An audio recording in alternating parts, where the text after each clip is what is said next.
Hello students, एसजीसी के इस YouTube channel पे आपका स्वागत है। हम लोग बीएससी फर्स्ट सेमेस्टर का मैथमेटिक्स का स्टडी कर रहे थे, जिसमें जो टॉपिक हमारा चल रहा था इम्प्रॉपर इंटीग्रल का स्टडी हम कर रहे हैं। इसमें हमारा टॉपिक जो चल रहा था कि test of convergence of improper integral of first kind, यानी फर्स्ट काइंड इंटीग्रल है। एक बार और बता देते हैं फर्स्ट काइंड क्या होता है कि अगर कोई integral a to infinite f x d x लिखा हुआ है, एफ एक्स क्या होता है, इंटीग्रेंड होता है। अगर यह किसी एक पॉइंट पे या लोअर लिमिट पे या अपर लिमिट पे या फंक्शन क्या हो, बाउंडेड हो, और यह जो लिमिट है वह इनफाइनाइट के फॉर्म में हो, या तो अपर लिमिट या तो लोअर लिमिट या दोनों लिमिट इनफाइनाइट हो, और एफ एक्स क्या हो, बाउंडेड हो, ऐसा फंक्शन क्या कहलाता है, ऐसा इंटीग्रल क्या कहलाता है, improper integral of first kind. तो improper integral of first kind का हम कन्वर्जेंसी कैसे चेक करते हैं कि यह जो इंटीग्रल है वह डाइवर्जेंट है कि कन्वर्जेंट है। कन्वर्जेंट मतलब इसका मान अगर हम इसको सॉल्व करें तो यह इसका जो मान एग्जिस्ट करेगा, ठीक है, वह फाइनाइट होगा कि इनफाइनाइट होगा। अगर फाइनाइट है इसका मतलब कि यह कन्वर्जेंट होगा। अगर इसकी वैल्यू इनफाइनाइट आती है, पूरे इंटीग्रल की वैल्यू अगर इनफाइनाइट आती है सॉल्व करने के बाद, तो वह डाइवर्जेंट होगा।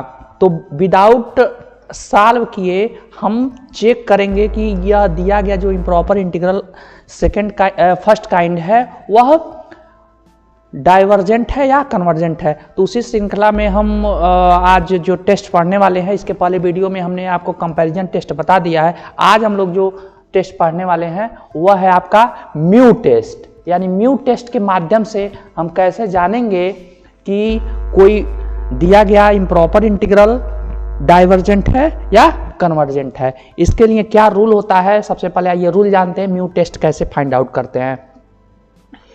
इसके लिए है let f x B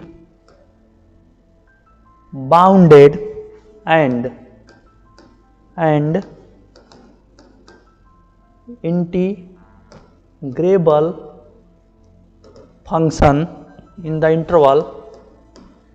in the interval a to infinite के बीच में अगर कोई इंटरवल है, इंटीग्रेंड किसके बीच में है, ए से लेकर के इनफाइनाइट के बीच में है, तो तीन केस अराइज होता है। पहला केस है a to infinite f x d x will B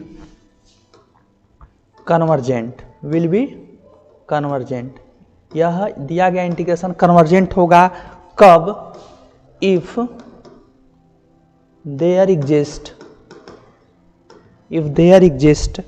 mu is greater than 1। यह कंडीशन हो, म्यू ग्रेटर देन 1 हो, एंड दूसरा कंडीशन क्या होना चाहिए कि limit x tends to infinite x to the power mu f x d x, यह आपका एफ एक्स एग्जिस्ट करना चाहिए।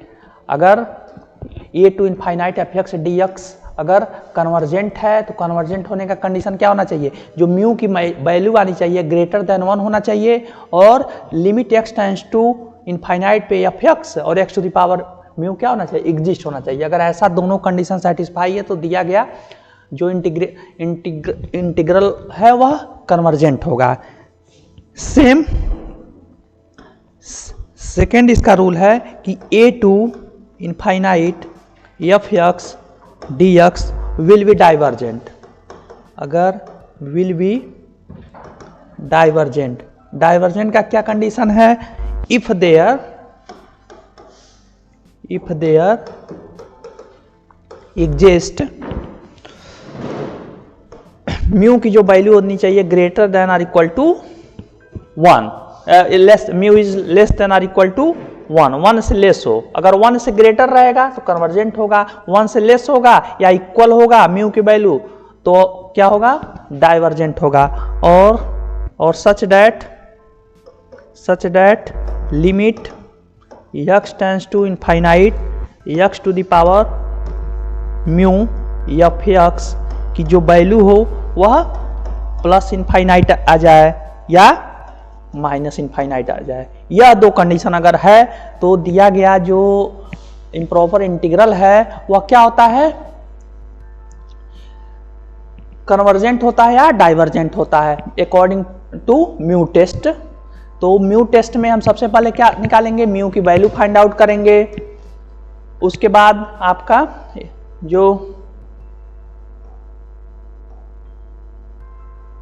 जो यह फंक्शन है वह फाइंड आउट करेंगे।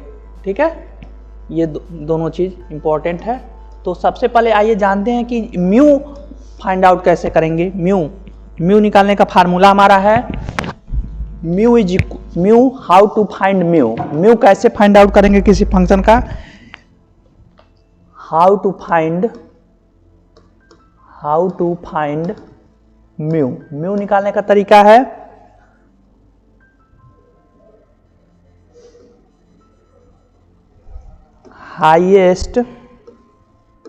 हाईएस्ट पावर ऑफ डिनोमिनेटर यानी फंक्शन का जो डिनोमिनेटर होगा हर होगा माइनस हाईएस्ट पावर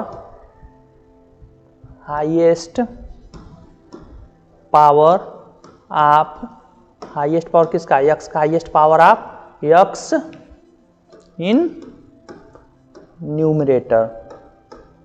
न्यूमरेटर का जो हाईएस्ट पावर होगा तो mu is equal to highest power of x minus highest power of x। यहाँ डिनोमिनेटर का हाईएस्ट पावर और यहाँ न्यूमरेटर का हाईएस्ट पावर माइनस कर देंगे, वही आपकी म्यू की वैल्यू होगी। तो जाहिर सी बात है जो फंक्शन होगा वह न्यूमरेटर इंटू डिनोमिनेटर के फॉर्म में होगा। ठीक है, वहीं से म्यू की वैल्यू फाइंड आउट करेंगे और उसके बाद हम चेक करेंगे कि म्यू ग्रेटर देन 1 है, लेस देन 1 है या इज इक्वल टू 1 है। तो आइए इस पे बेस्ट कुछ प्रॉब्लम करते हैं। फर्स्ट प्रॉब्लम है check the convergency of function हमारा है a to infinite x dx upon 1 plus x का होल क्यूब। इसको हमको सबसे पहले किस टेस्ट के आधार पे, म्यू टेस्ट के आधार पे हम चेक करना है कि दिया गया फंक्शन कन्वर्जेंट है या डाइवर्जेंट है। तो सबसे पहले हम सॉल्व करने का क्या तरीका है, एफ एक्स मानेंगे। F x is equal to क्या है यहाँ पे x 1 प्लस x का होल क्यूब। इसके बाद म्यू का मान निकालिए, mu is equal to highest power of denominator of x का हाईएस्ट पावर क्या, डिनोमिनेटर में 3 आएगा। न्यूमरेटर का पावर कितना है 1, तो 3 माइनस 1 कितना आया 2 आया। 2 इज ग्रेटर देन 1, यानी जो म्यू की वैल्यू आई, म्यू की वैल्यू ग्रेटर देन 1 आ गई। उसके बाद हम चेक करते हैं limit x tends to infinite x to the power mu f x check करिए क्या आ रहा है, is equal to limit x tends to infinite x to the power mu की वैल्यू कितनी आई 2, x के power 2 into f x 1 plus x का होल क्यूब। ये दोनों मिलके क्या हो जाएगा, x क्यूब हो जाएगा। तो limit x tends to infinite x cube, यहाँ से आप x क्यूब कॉमन ले लेंगे, x क्यूब कॉमन लेंगे तो हो जाएगा 1 प्लस 1 अपान x का होल क्यूब। इस कैंसिल हो गया।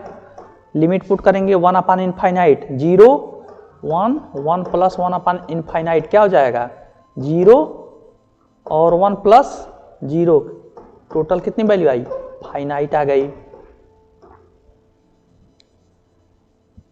तो हमने आपको जो रूल बताया है कि अगर कोई फंक्शन, आइए, कि अगर म्यू की वैल्यू ग्रेटर देन 1 हो और limit x tends to infinite x to the power mu f x d x exist करता हो तो फंक्शन क्या होता है? कन्वर्जेंट होता है। ठीक है, सेम वही आया है यहाँ, म्यू की वैल्यू ग्रेटर देन 1 है और limit x tends to infinite x to the power mu f x क्या आया? फाइनाइट वैल्यू आई। इसलिए जो टोटल फंक्शन है इस so a to infinite x dx upon 1 plus x का होल क्यूब कैसा फंक्शन होगा? कन्वर्जेंट फंक्शन होगा। कन्वर्जेंट, यह आपका कन्वर्जेंट फंक्शन होगा। एक प्रॉब्लम और करते हैं। एग्जामिन द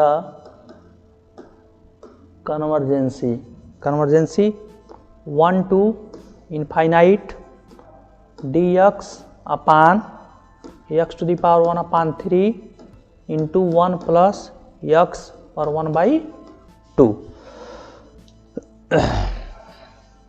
बाई, इसको भी म्यू टेस्ट से हम फाइंड आउट करते हैं।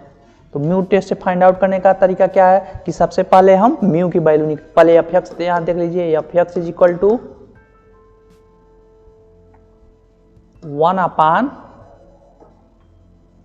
x to the power 1 upon 3 1 plus x पर 1/2 mu is equal to highest power denominator दोनों का या मल्टीप्लाई होगा तो कितना आएगा? 1/3 प्लस 1/2 3 to 5 5/6 डिनोमिनेटर का x का पावर 5/6 और माइनस न्यूमरेटर में कोई x का पावर नहीं है तो 0। दिस इंप्लाइज डेट आपका आ जाएगा 5/6 आ गया। 5/6 के म्यू की जो वैल्यू है म्यू इज इक्वल टू कितना आ गया? 5/6 या लेस देन 1 है। ठीक है, अब एक चीज और चेक करते हैं। Limit x tends to infinite x to the power mu f x is equal to limit x tends to infinite x पर पावर 6 x के power mu into 1 upon x पर पावर 1/3 इंटू 1 प्लस x पर 1/2 is equal to limit x tends to infinite x पर 5/6 अपान x पर 1/3 यहाँ से common ले लीजिए, x पर 1/2 कॉमन हो गया, क्या बचेगा? 1 प्लस x पर 1 अपान x पर 1/2 यहाँ से यह कैंसिल हो गया। आपका बचा limit x tends to infinite 1 plus x पर, या ऊपर जाएगा तो -1/2 और जब x पर -1/2 इट मीन्स हम इसको लिख सकते हैं, यही समझ लीजिए 1 प्लस 1 अपान x पर 1/2। x की वैल्यू क्या है? इनफाइनाइट है। इनफाइनाइट पुट करेंगे 1 अपान इनफाइनाइट कितना हो गया? 0। फाइनल आंसर आपका कितना आएगा इसका? 1 प्लस 0 इज इक्वल टू 1, यानी इसकी जो वैल्यू आई क्या? 1 आई, फाइनाइट आई, फाइनाइट। तो म्यू की जो वैल्यू है, म्यू की वैल्यू आई लेस देन 1 आई और इस फंक्शन का जो वैल्यू आया कैलकुलेट करने पे क्या आया? 1 आया। इस दशा में जो बाई म्यू टेस्ट लिख देंगे, बाई म्यू टेस्ट के आधार पे क्या हो रहा है? 1 to इनफाइनाइट dx x पर power 1/3 1 plus x 1/2 is a convergent improper integral या कन्वर्जेंट इम्प्रॉपर इंटीग्रल है। ठीक है, तो ऐसे ही हम कंपैरिजन ऐसे ही हम म्यू टेस्ट के आधार पे और भी प्रॉब्लम करेंगे। आज के लिए बस इतना ही। धन्यवाद।